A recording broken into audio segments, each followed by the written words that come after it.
Assalamualaikum warahmatullahi wabarakatuh. Salam sejahtera bagi kita semua. Shalom. Om Swastiastu, Namo Buddhaya, Salam Kebajikan. Yang terhormat, Ibu Nurseri Rutahian S.M.K, selaku dosen pembimbing mata kuliah Falsafah dan Teori Keperawatan. Perkenalkan, kami dari kelompok 5, program studi Sarjana Keperawatan, Fakultas Ilmu Kesehatan, Universitas Pembangunan Nasional Veteran Jakarta, Angkatan 2021. Berikut anggota kelompok kami. Anissa Jasmine dengan NIM akhir 004 sebagai perawat 2, Syatila Putri Cika Ayu Setia dengan NIM akhir 005 sebagai perawat 1, Audi Amanda Putri dengan NIM akhir 009 sebagai keluarga pasien, Regita Khairanisa dengan NIM akhir 013 sebagai pasien, Alvina Rizky Zakash Putri dengan NIM akhir 031 sebagai pembaca materi, Nurah Wanisa Putri dengan NIM akhir 034 sebagai narator. Di video ini, kelompok 5 akan mempersembahkan video roleplay mengenai teori keperawatan Hildegard Peplau yang berjudul Hubungan Interpersonal Perawat dan Pasien dalam meningkatkan mutu pelayanan keperawatan yang profesional. Dalam ilmu keperawatan, pelayanan keperawatan adalah suatu bentuk pelayanan profesional yang berdasarkan pada ilmu keperawatan. Pelaksanaan asuhan keperawatan merupakan aplikasi dari konsep, teori, dan model keperawatan yang diambil, digabungkan, dan dikembangkan serta dilaksanakan. Salah satunya adalah teori dan model asuhan keperawatan yang dikemukakan oleh Hildegard E. Peplau. Hildegard E. Peplau lahir pada tanggal 1 September 1909 di Reading, Pennsylvania. Ia lulus dari Pottstown, Pennsylvania Hospital School of Nursing pada tahun 1931. Ia mendapatkan gelar BA di International Psychology Universitas Bennington, Vermont pada tahun 1943.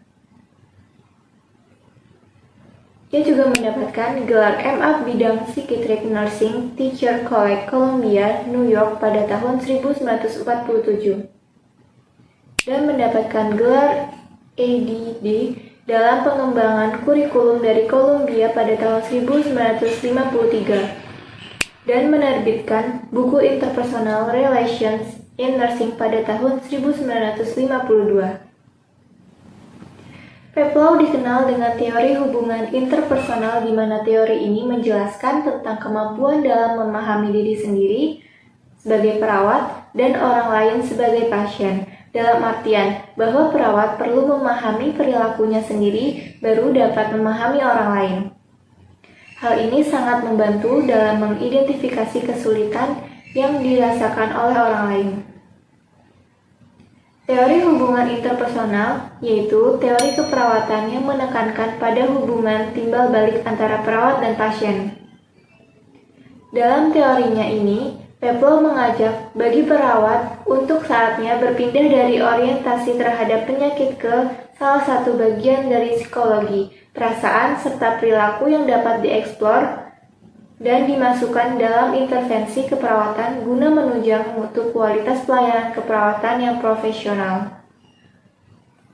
Peplau menjelaskan hubungan relasi antara perawat dan pasien. Relasi ini merupakan kemitraan, bukan hubungan yang pasif, tetapi hubungan pengalaman bersama baik pasien dan perawat. Dalam menjalin hubungan, bisa memiliki pengalaman yang berbeda maupun sama.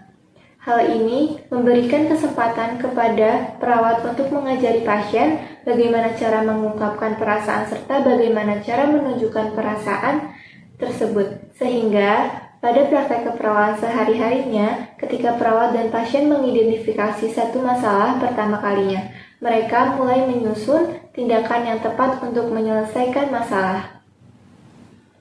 Tujuan dari metode dan teori E. Peplau ini adalah 1. Menghasilkan hubungan antara perawat dan klien. 2. Mengembangkan hubungan antara perawat dan klien di mana perawat bertugas sebagai narasumber, konselor, dan wali. Peplau juga menjelaskan hubungan tersebut dalam 4 fase sebagai berikut. Fase orientasi, yaitu rasa memerlukan dan mencari bimbingan profesional antara perawat menolong pasien dalam mengenali dan memahami masalahnya, dan menentukan apa yang dia perlukan sebagai pertolongan. Di suatu pagi di sebuah rumah sakit, seorang perawat datang ke kamar rawat inap. Di kamar tersebut terdapat seorang pasien yang baru saja masuk ke rumah sakit karena jatuh pingsan. Kemudian, pasien tersebut tersadar.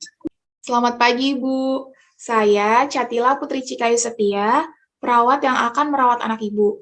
Saya mohon izin untuk melakukan pemeriksaan untuk anak Ibu ya, Bu. Silakan suster, saya ibu dari Regita. Baik, Ibu. Bagaimana keadaannya sekarang? Tadi Ibu sempat jatuh pingsan lalu dibawa oleh orang tua Ibu ke rumah sakit. Kepala saya masih terasa sakit dan lemas, Sus. Baik, kalau begitu, saya akan melakukan pengecekan gula darahnya dulu ya, Bu.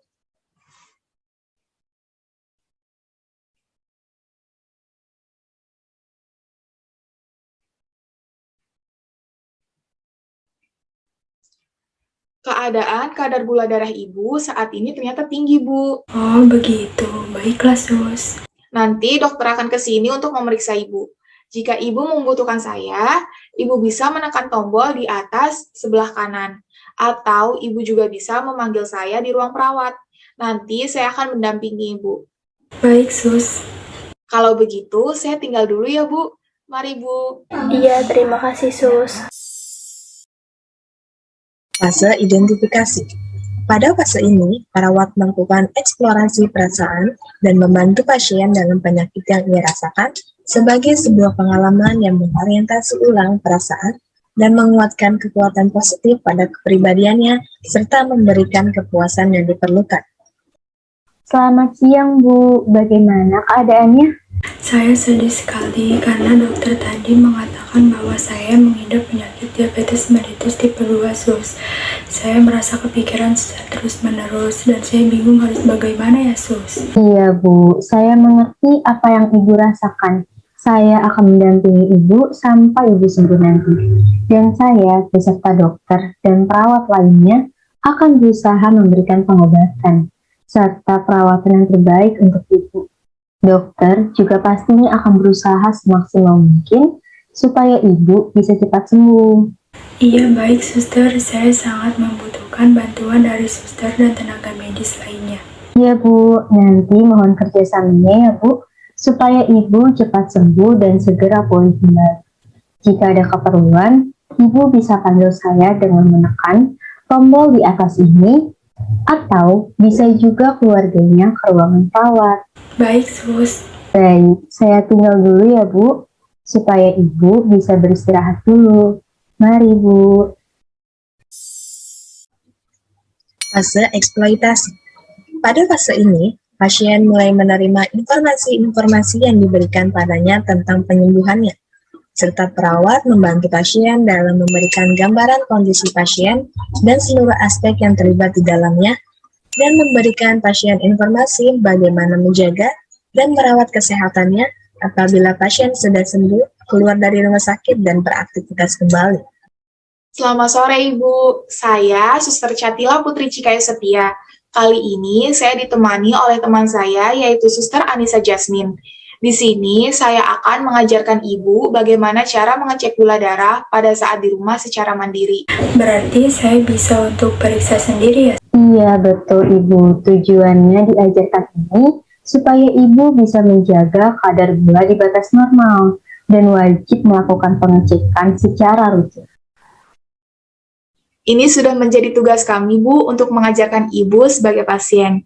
Dan Ibu sebagai keluarganya juga bisa belajar dalam memahami bagaimana cara-caranya, supaya Ibu nanti bisa membantu pasien ketika di rumah. Baik, Bu.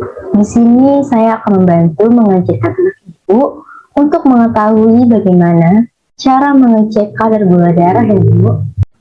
Baik suster, saya akan ikut belajar supaya di rumah saya bisa membantu mengecek keadaan Regita. Saya juga ingin pulang, Sus, ingin keluar dari rumah sakit ini. Baik, nanti Ibu lama-kelamaan juga akan terbiasa dan caranya pun mudah. Tetap semangat ya, Bu, agar Ibu bisa cepat sembuh. Iya, Sus. Terima kasih ya, Sus. Baik, saya keluar dahulu sebentar ya. Fase resolusi.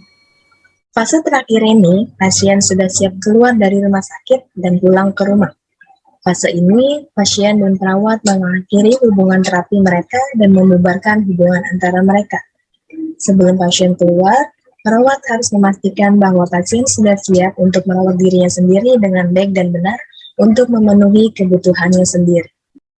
Selamat siang, bagaimana keadaannya hari ini? Ibu sudah diperbolehkan pulang ya? Pasti Ibu senang.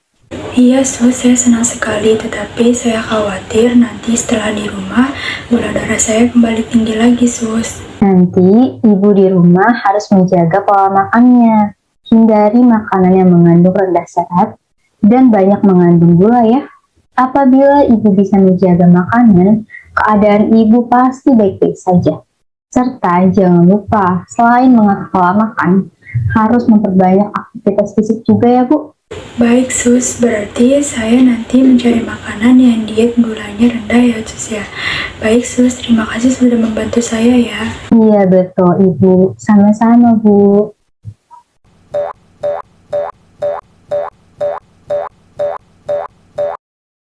Jadi, dapat disimpulkan bahwa keperawatan meroket wow dapat dipandang sebagai satu proses interpersonal karena melibatkan interaksi antara dua atau lebih individu dengan tujuan yang sama. Dalam keperawatan, tujuan bersama ini akan mendorong ke arah proses terapeutik di mana perawat dan pasien saling menghormati satu dengan yang lain sebagai individu. Kedua-duanya mereka belajar dan berkembang sebagai hasil dari interaksi. Apabila dalam melakukan proses penerimaan pasien baru, mengaplikasikan teori keperawatan tentang hubungan interpersonal dan dilakukan sesuai standar rumah sakit tersebut, maka akan terjadi peningkatan keefektifan pelayanan keperawatan sekaligus menjamin kepuasan pasien terhadap pelayanan keperawatan di rumah sakit. Oleh sebab itu, perawat berupaya mengembangkan hubungan antara perawat dan pasien, di mana perawat bertugas sebagai narasumber, konselor, dan wali. Demikian video role dari kelompok 5. Sekian, terima kasih. Wassalamualaikum warahmatullahi wabarakatuh.